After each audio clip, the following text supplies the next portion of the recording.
Do you understand?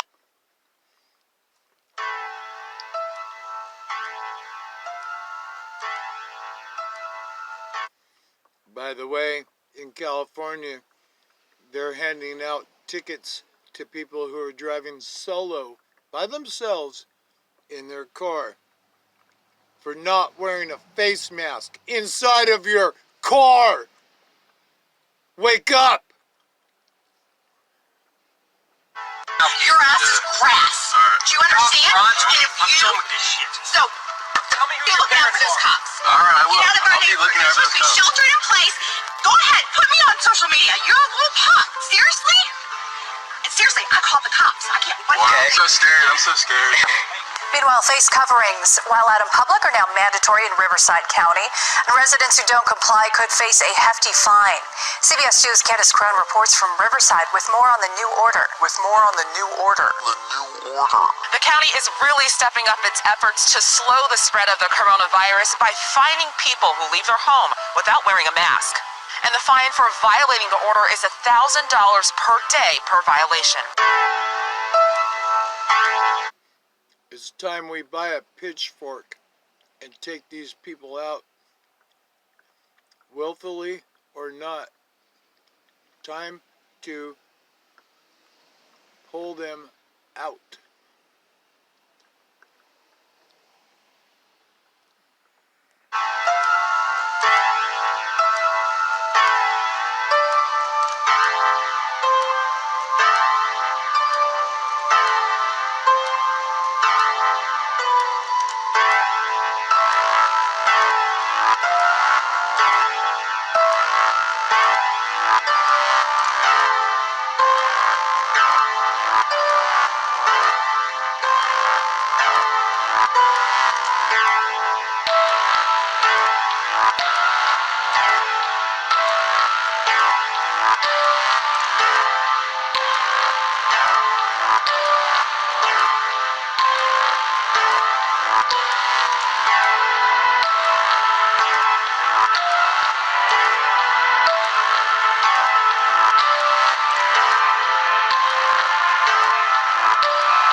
Can you repeat what you just said, please?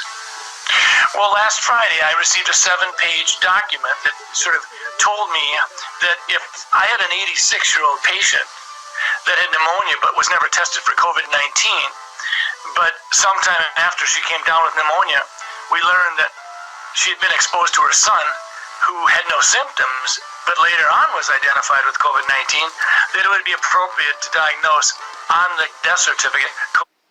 COVID-19 test has an 83% inaccuracy for a positive test. Okay? Do not let them stick anything up your nose. You don't know what's on the tip of that swab. Do not let them inject you with any vaccine, and do not let them take you anywhere. Stand up and resist.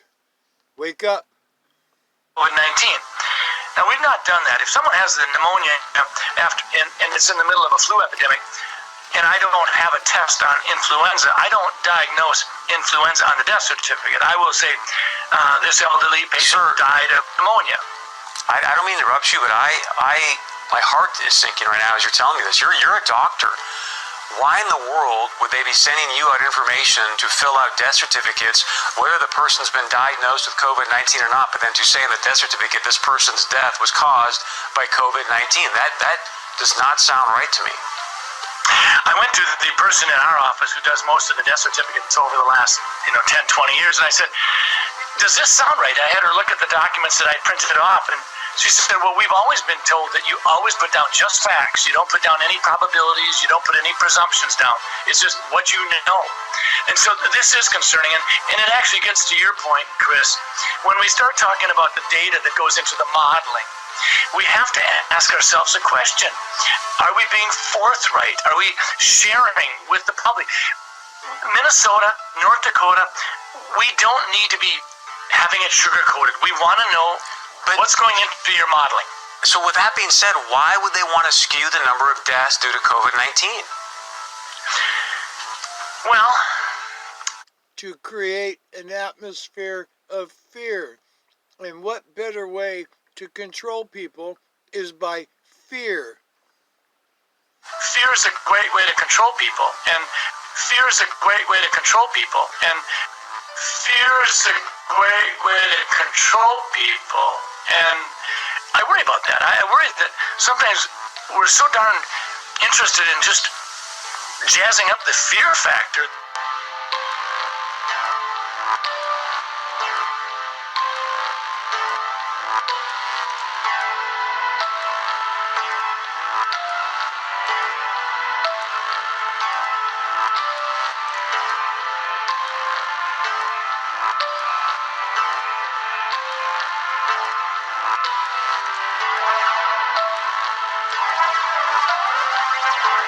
The only answer to the current health and economic disaster is to effectively suspend capitalism.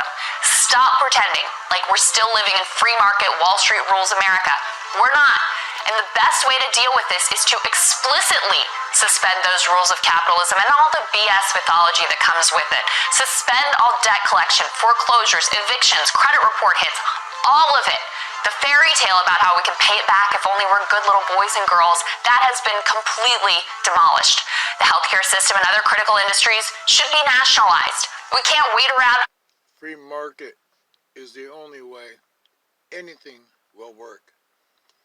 It keeps prices lower and it keeps people in competition for higher quality. The people need to start paying attention. Hoping the free market will get its act together on gowns and masks and ventilators and other absolutely essential supplies. Hospitals are going to go bankrupt if the government doesn't effectively take them over. It's not even temporary socialism we need, but basically temporary communism. Citizens supported by the government.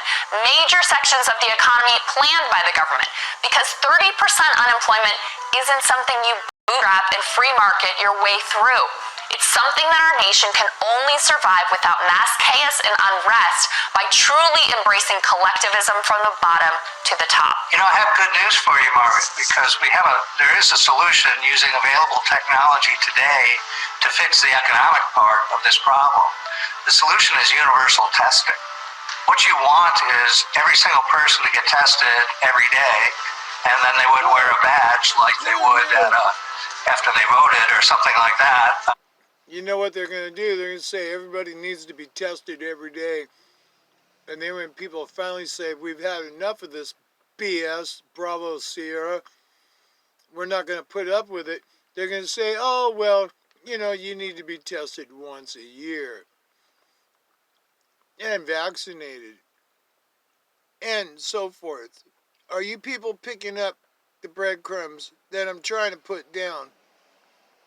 To show that they've been tested, this would immediately sort out who's been infected and who hasn't been infected. That would help the healthcare sector, but it would also help the economy because we could interact with each other with a lot of confidence. Eventually, what we'll have to have is certificates of who's a recovered person, who's a vaccinated person, because you don't want people. Reminds me of what my parents told me after they came back from occupied Germany. Well, actually the Netherlands, during the war, as I was growing up a kid. Oh yeah, people had to show their papers just to travel around. Well, thankfully mine were part of the Dutch underground. Moving around the world where you'll have some countries that won't have it under control, sadly, want to completely block off the ability for those people to go there and come back and move around. They have to get the shot. The vaccinations are so important. This is really going around now. They have to get their shot. It's so important to get not just hundreds of millions, but literally billions of those vaccines, because this is a global problem. And although the U.S. has got the most cases right now, as time goes on, the developing countries where isolation is more difficult and the health system is very weak Sadly, they're most likely to experience the most pain of all as this goes global. The world today has 6.8 billion people. That's headed up to about 9 billion. Now, if we do a really great job on new vaccines, healthcare, reproductive health services, we could lower that by perhaps 10 or 15%. They have to get their shots. You know, there are some good things happening. The work on a vaccine, although that probably will take 18 months, that's going full speed ahead. Our foundation is funding that. We're looking at getting vaccines to everyone in the world. So in the long run, we're looking at getting vaccines to everyone in the world. So in the long run, we're looking at getting vaccines to everyone in the world. We must reform our mental health laws to better identify mentally disturbed individuals who may commit acts of violence and make sure those people not only get treatment, but when necessary, involuntary confinement. Last week, Dr. Michael Ryan, he's a leader at the World Health Organization, announced that in response to the spread of this virus, authorities may have to enter people's homes and remove family members, presumably by force. In most parts of the world, due to lockdown, most of the transmission that's actually happening in many countries now is happening in the household, at family level. In some senses, transmission has been taken off the streets and pushed back into family units. Now we need to go and look in families to find those people who may be sick and remove them and isolate them in a Sounds exactly like what the Nazis used to do when they were looking for the Jews.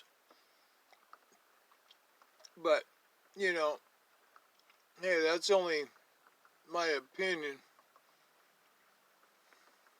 safe and dignified manner. We need to make sure that everybody continues to let us know where those folks are. If you've observed recurring violations of the Safer at Home order, please continue to let us know at coronavirus.lacity.org/business-violation. You know the old expression about snitches? Well, in this case, snitches get rewards. We want to thank you for turning folks in and making sure we are all safe. Your ass is grass. Do you understand? And if I'm you... done with this shit. So, be looking out for those cops. All right, I will. Get out of our I'll be neighborhood. looking You're out for supposed to be those cops. sheltered in place. Go ahead, put me on social media. You're a little pop. Seriously? And seriously, I called the cops. I can't... What Wow, I'm happened? so scared. I'm so scared. Some 911 centers have seen a spike in calls from people reporting others for violating executive orders in guidelines on social distancing. But as 9 and 10's Bill Freilich reports, not every call is an emergency. He continues our team coronavirus coverage. 911 centers are